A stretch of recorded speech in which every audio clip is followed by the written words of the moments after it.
In this video, I'm going to show you exactly how I turned a basic 3D mesh into this using Blender's grease pencil. So this started as a basic 3D mesh. No textures, no color, just geometry. Here's the mesh you'll be working with. Phone booth, vending machine, street lamp, a few plant pots, trees, and an electric box. It's all in one file. Collections are already named, camera angle is locked. Download it from the description, open it up, and you're ready to go. One thing worth mentioning before we start painting. Notice this isometric-ish camera angle? That 3x4 overhead view is a deliberate choice. It's what gives the scene that diorama feeling, like you're looking at a tiny world. We are not changing it. Quick update. In the outliner, you've got the camera and lights in a collection called Scene, and the remaining mesh clusters are in its own collections. Render engine is already set to EV, and the view option and color management is set to standard. If you have downloaded the file and it looks different to what I have on screen, just double check you're on the same Blender version. I'm on 5.0. Alright, so the mesh is done, and if you have grabbed the file, you got everything I'm working with. From here on, it's all about the painting. The workflow is Toon shaders first to establish the colors, then grease pencil on top to hand paint every surface, and then adding polish as well as animation. Let's start with the shaders.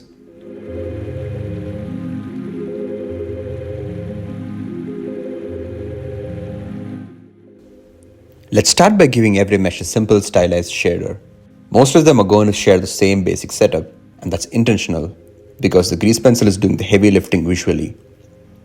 The shader just needs to establish the base color zones. The node setup is 3 steps. Shader to RGB from principal BSDF, into a color ramp, into the material output. That's genuinely it. One thing to double check, make sure the interpolation on the color ramp is set to constant. That's what gives you these Toon style bands instead of a smooth gradient. From here on, you can add as many color stops as you want to the ramp. Each stop responds to a different light angle. So you're essentially deciding what the lit face looks like, what the shadow looks like, and everything in between. Since this is a night scene, I kept it cool and dark. But pause here and use the color picker if you want to match exactly what I have. Once I was happy with the electric box, I duplicated the shader across the rest of the meshes and just swapped the colors. I'll run through these as a time lapse, so again, feel free to pause and grab the values.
For lighting, I wanted 3 distinct sources.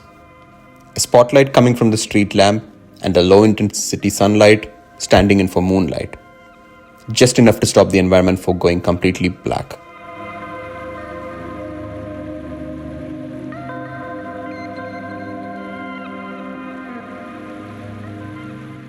And a second spotlight inside the booth itself so the interior is properly lit.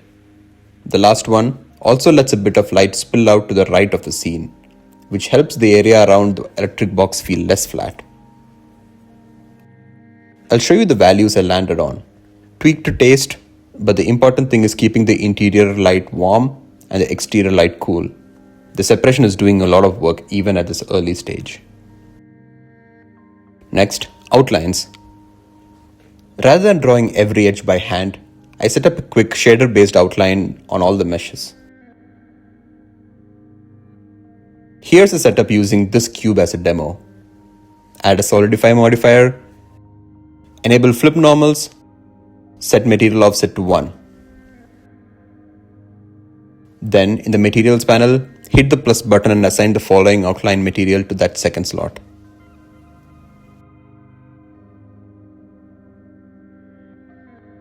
The thickness value of the modifier controls how heavy the line is. Fair warning, it won't be perfect anywhere and you'll see me sketch over some of it later with grease pencil anyway.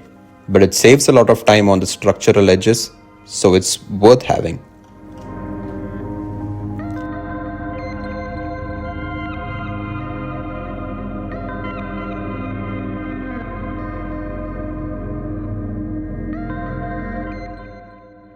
Last thing before we get into painting, the base floor. I gave it a highly reflective material so it picks up the light sources above it. To actually see the reflections, you need to enable ray tracing, which I'll show here. And that's a 3D foundation done for this scene. Base colors are established, warm inside the booth, cool everywhere else.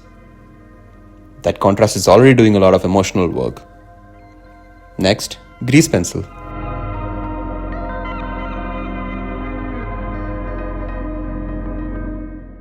Before we dive in, let me do a quick grease pencil overview. Just the basics of how I use it in this project. If you already know your way around it, skip to 7 minutes 45 seconds. Add a blank grease pencil object and switch to draw mode. Down at the bottom, you'll see the brush options. I use exactly 2 brushes in this entire project, the ink pen and the eraser. That's it. Up at the top, you can control the brush size and strength. And this drop down here is important. When you set it to surface, your strokes will snap directly on whatever meshes underneath. That's how I draw most of the line details in this scene. The other method I use is a 3D cursor option. Shift plus right click to place a 3D cursor anywhere in the scene. Then pick a plane, say ZX, and your strokes will lock automatically in the 3D space. This is really useful for anything that needs to float in the environment rather than sit on a surface. I'll show this properly when we get to the leaves. Okay, that's enough setup. Let's get back to the phone booth. Starting with the line art, cracks, edge details, surface wear, this is where the scene starts picking up character.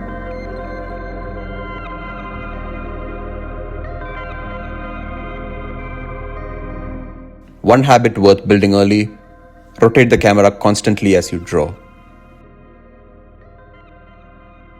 A stroke that looks great from the front can completely fall apart from another angle, so keep checking.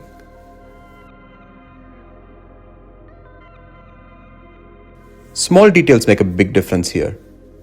Something like a door handle, it's maybe 5 strokes, but it adds a level of finish that you'll definitely notice if it was missing.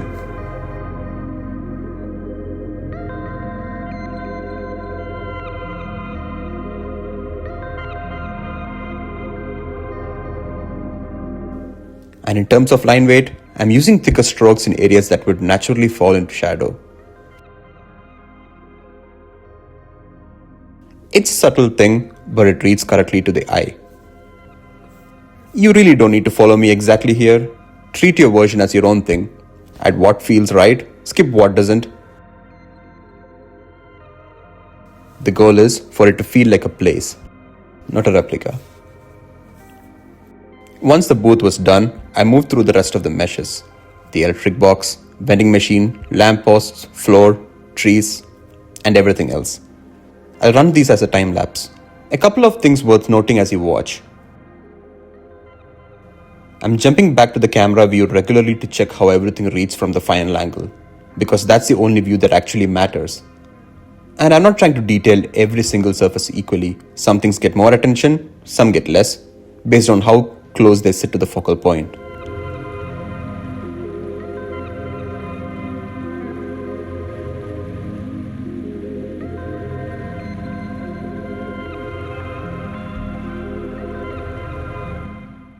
The phone is a good example of what grease pencil can do.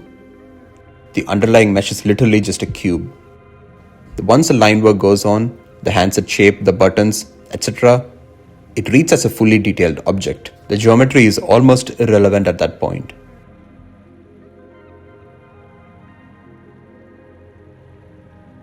I then moved on to the back wall of the phone booth. No clear plan, just wanted to create some cool shadows, posters, etc. The rest of the meshes such as vending machine and electric box were also given geometric outlines.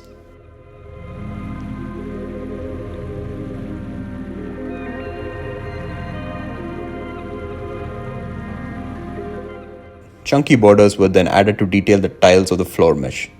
At some point, this becomes a Zen process and you'll be in autopilot mode.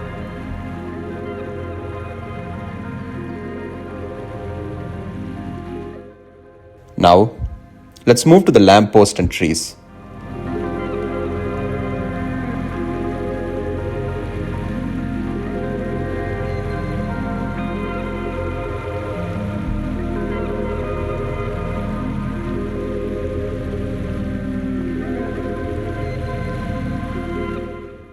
For the spherical shapes like that of the treetop, make sure it looks correct from the camera view first.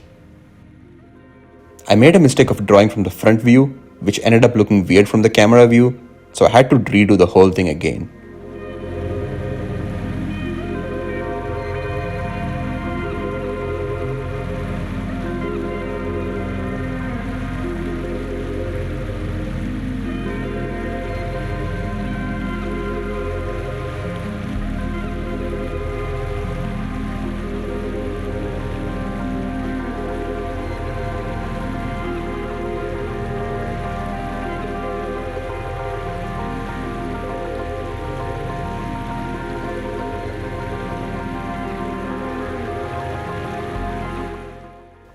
For the vending machine, I added a few small cylinders sitting on planes to suggest bottles behind the glass. Simple geometry, but combined with line work, it sells the idea completely.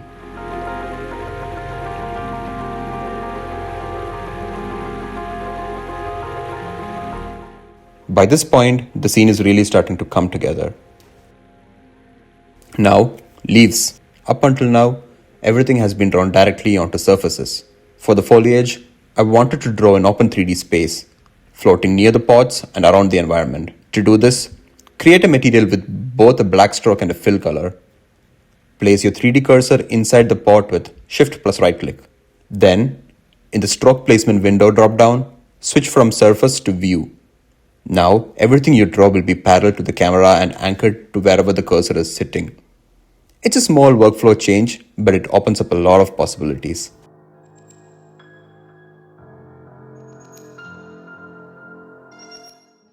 I use this for leaves throughout the scene and with a few different materials, different greens and ambers, which are scattered across pots in the ground.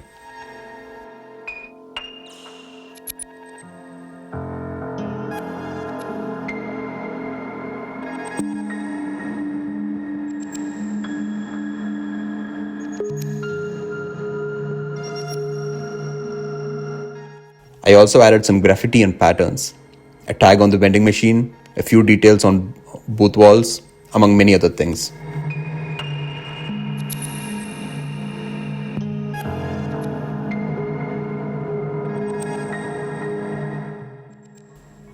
These are the things that make it feel like a real place rather than a 3D model. That covers the main drawing pass. From here on, we move into the polish phase.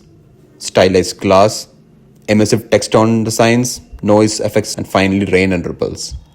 This is where it goes from looking good to looking finished.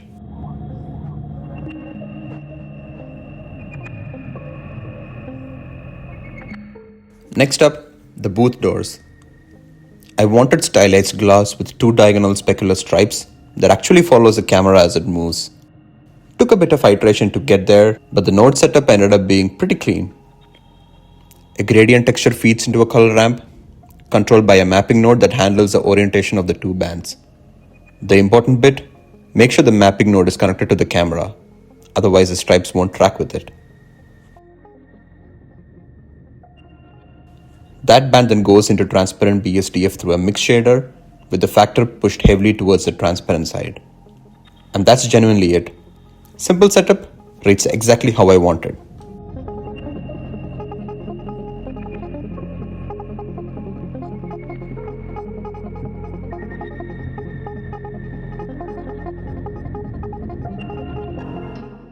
Now, for some grease pencil effects, starting with the signboards.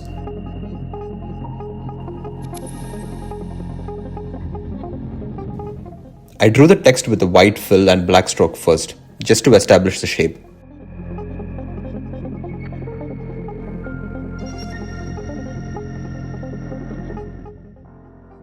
Then, add a glow effect on top and yeah, that's all it takes. Instant neon. It's one of those things that looks way more complex than it is. One more quick effects worth mentioning, I added a noise modifier to the grease pencil strokes on the trees and leaves. It gives them a subtle wobble when the animation plays, like the branches are barely catching the wind. You probably miss it if you weren't looking for it, but you'd notice it if it wasn't there.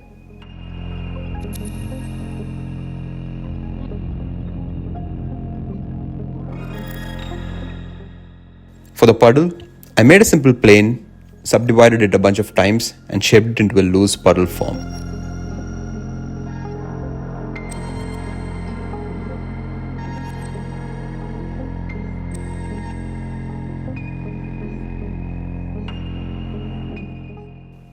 Gave it a reflective material, then added a displacement with motion so it actually behaves like water being hit by rain.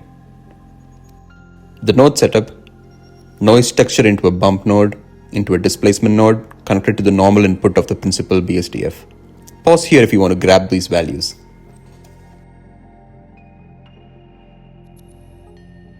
Then I scattered some smaller droplet planes around the main puddle and used grease pencil to draw an outline around the whole thing, to tie it with the rest of the scene's drawn aesthetic.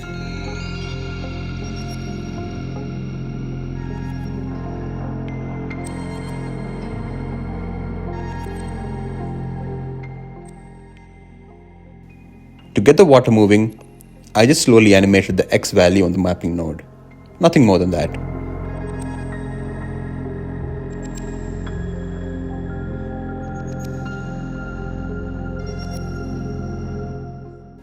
Alright, polish face. Almost there. For the smoke coming out of the electric box, I went fully old school and hand animated it frame by frame. Before you start, make sure onion skin is on so you can see the previous frame while you're drawing. I made 3 frames of the smoke shape, duplicated back to the first, and then used time offset to loop it.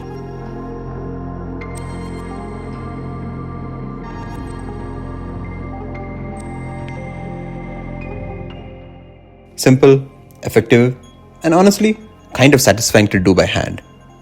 Slid it into position above the box and it sits perfectly.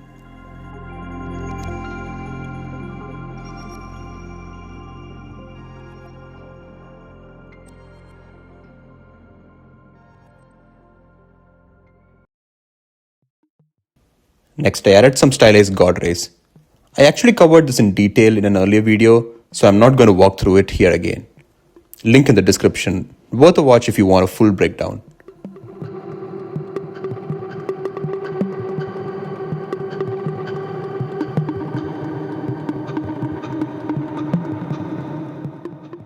And finally, rain and ripples. Both use the same underlying logic, and I want to credit Matthias, whose video gave me a starting point. I'll link that in the description too. For the rain, draw one layer of strokes, then add array modifier with a Y offset and some randomization to break up the pattern and make it feel more organic.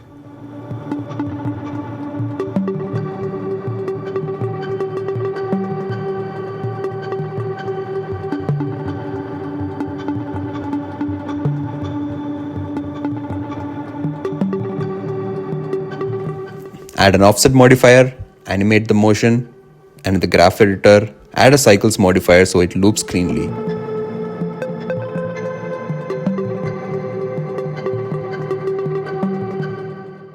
There are 100 ways to do rain in Blender. This is just one that worked for me, so treat it as a starting point rather than a definitive answer.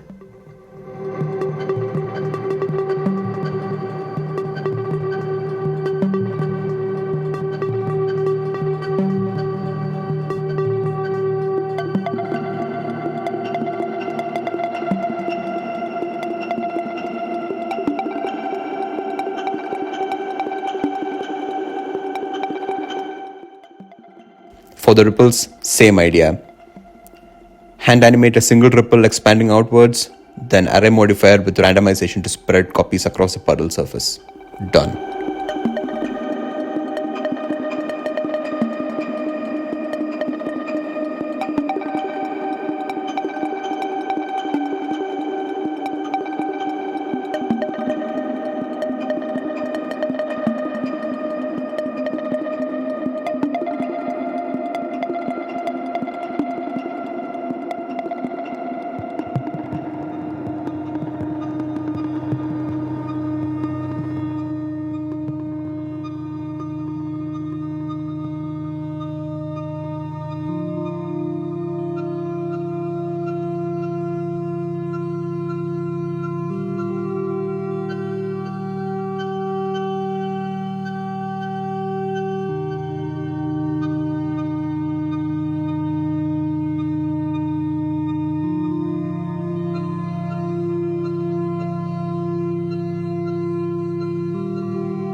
And that's it. I know this one ran long, but if you made it here, genuinely thank you. Whether you're brand new to Grease Pencil or you've been using it for years, I hope there was at least one thing here worth taking away. The file is up on my Ko-fi, completely free, link in the description. It's also the best place to support the channel if you found this useful, so do check it out. Alright, catch you on the next one.